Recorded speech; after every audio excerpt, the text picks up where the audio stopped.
here with Nikki Myers. She's someone that the very first time I tried to step into the world with helping vets was in 2002, and she and Ralph Gates and I showed up at a conference that while we were there, we weren't allowed to teach because maybe yoga was too religious, right? This happened at a military conference in Disneyland of all places.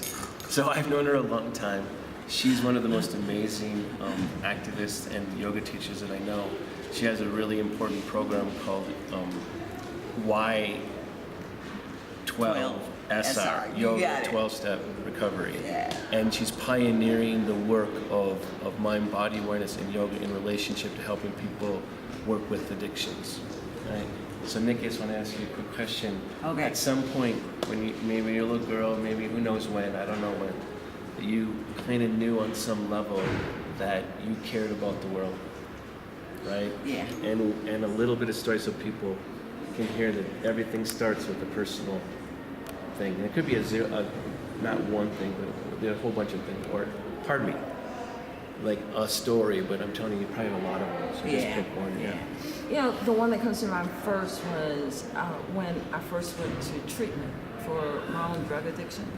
And there was a woman there who had kind of been out on the streets with me that I recognized, and she had been in recovery herself for a while.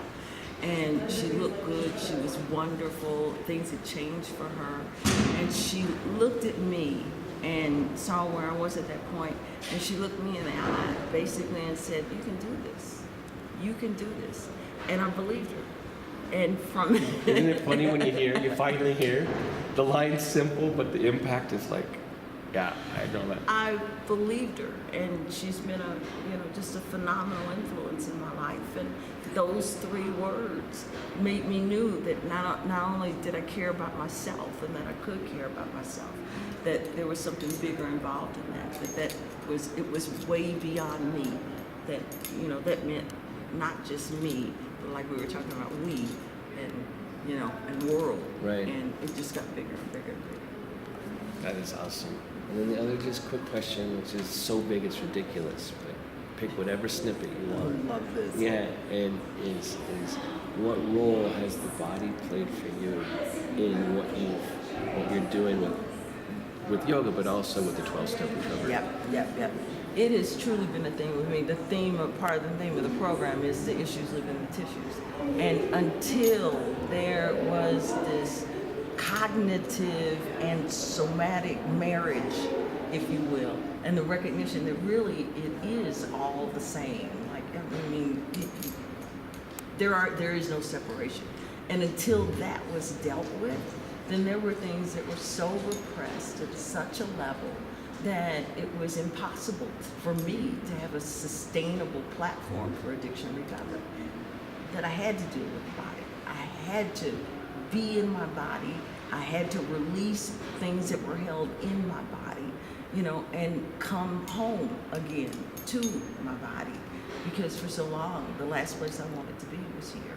And so it's just been this reintegration. Mm-hmm. And the body has been such an important part.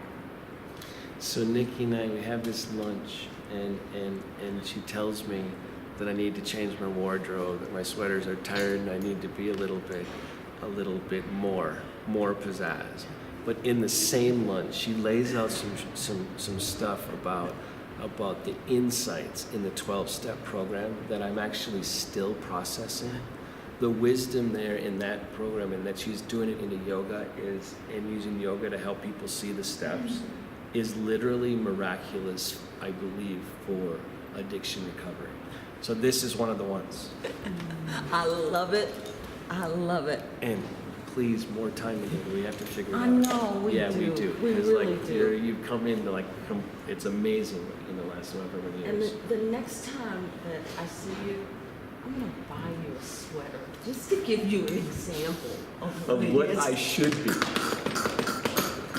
I'm going to buy That's exactly you a right. sweat. Of what I should be. Got this. Yeah.